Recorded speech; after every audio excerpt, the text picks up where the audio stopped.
The seventh heuristic is resource optimization. This heuristics actually groups several guidelines.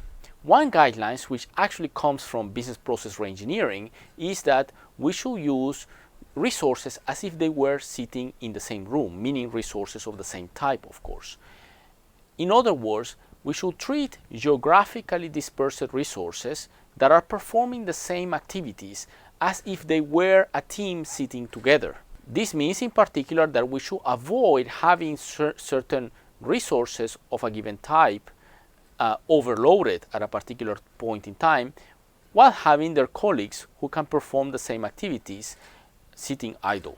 The second guideline is to have people do the work they are good at. In other words, to specialize people in certain tasks and train them in order to deliver excellent outcomes with respect to those tasks.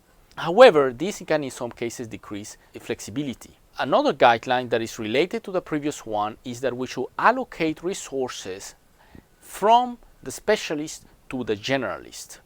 In other words, when the same work item, that is an instance of a task, can be performed by a very specialized resource, but also by a more generalist, perhaps more senior resource, we should try to push it first to the specialized resource. Why? Because if the next work item that comes into the queue requires a different expertise, we can still use the generalist to handle that second work item.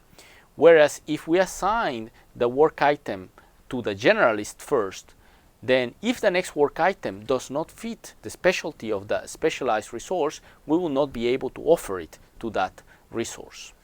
Another guideline of resource optimization is that we should organize work in such a way as to avoid setups as much as possible.